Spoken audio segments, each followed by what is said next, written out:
Let's go right to we already know. Yeah, cat's out the bag, bro. Cat's out the bag. This picture alone looks like he's just in the wrong room. We welcome it. We welcome it. We deserve every bit of it. Niner fan. We deserve every bit of it. Keep it coming. Keep it coming. Y'all gonna get trashed though, but keep it coming. Yeah, KP gone. So, do you? And I ask people out there after this whole year, because I I don't think this is true. But do you blame all the offensive problems on Kevin Patullo? Nope. What would you say is your percentage of Kevin Patullo being? If we want to blame, we want this is the blame game. Dead or alive, we already everybody knows he's gone. It ain't gonna be nothing new. We already know. You know what? Let's not even mess around. Let's not even mess around because we're looking at the wrong picture, right? We're looking at the wrong picture. He's done. He's done. Right. Let's look at that one because that one makes more sense. Right, that one makes more sense. What percentage would you say this is his fault? 35. Ooh, that's low. That's super low.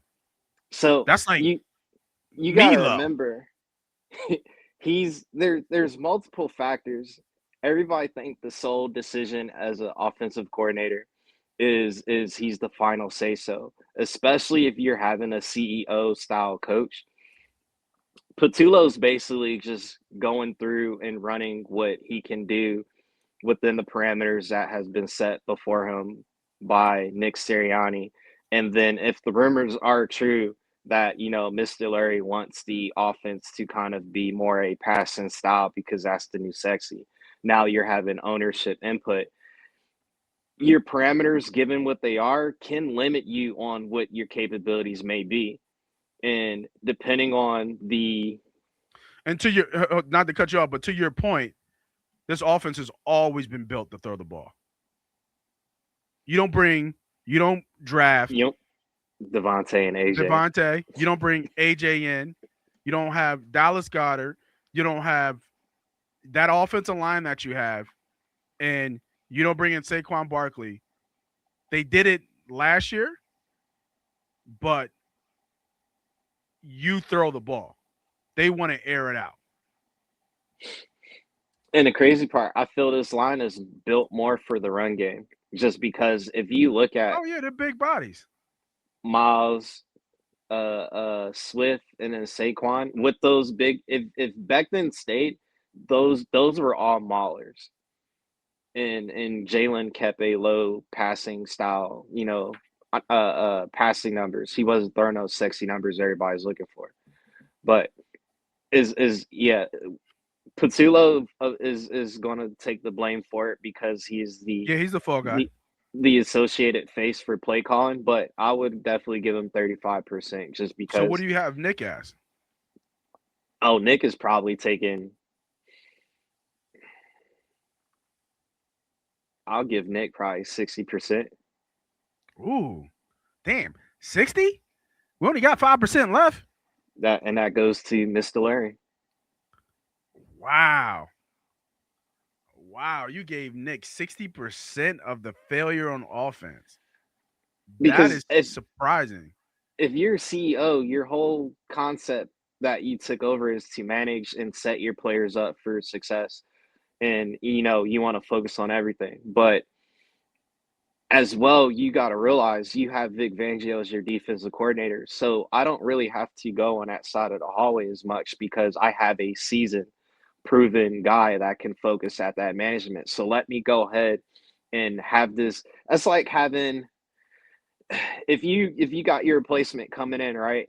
Because you got a promotion, you don't want to just give him, hey, here's the break room, here's the coffee room. All right, bet dip. And now, like 3 months later, leader, your boss come back like, hey, what's going on with this department? It's random shit. You're gonna make sure he understands how everything is supposed to be running, so that way you don't have to keep coming back to come fix something he done messed up or he's trying to change something. You make sure there's a proper changeover. And I feel Nick is not giving that proper, like, you got a brand new offensive coordinator, brand new play caller. So, hey, let me spend some more time so that way I can make sure he's comfortable, see what things I can take off of his, burden to make sure he gets into a decent groove. And then let me slowly start adding some more plates, stuff on your plate when I feel you get comfortable. Instead of, here's the keys to the Bugatti. This is the plays we're going to run. If you got any questions, let me know. But I'm going to be over here, just Yeah, but he doing was already whatever I on the do in my staff though. office. It wasn't like Patullo wasn't on the staff. As a QB coach. Still, And but he only that you're focusing on the fundamentals and mechanics and going through films with the yeah, quarterbacks. but You're you got to not know the going over the offense. entire You to got, an extent, but now you're trying to figure out what plays to call in certain, schemes. What's my 15 to 20, play script going to be? What do the plays I want to call when it comes to, like, first and long, first and short?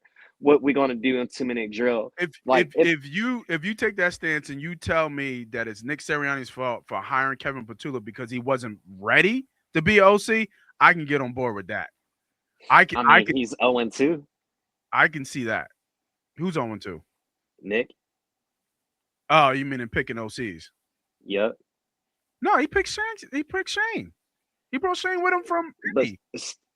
Steichen don't call from the. I don't even put Steichen in the Nick Sirianni tree. You Steichen is have from the to. Frank. He's from the Frank Reich tree,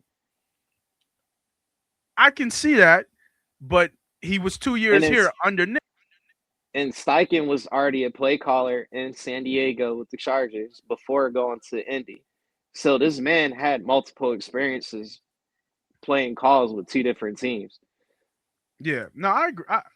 I can kind of I can see that. I can see that. But I'm definitely I'm not with you when you were going to before. But if you tell me the reason if you tell me that Patullo Patullo wasn't ready to be OC and that's Nick's fault, I'm with you on that one. I'm 100% on that one. I get you on that one. So all right, wow. So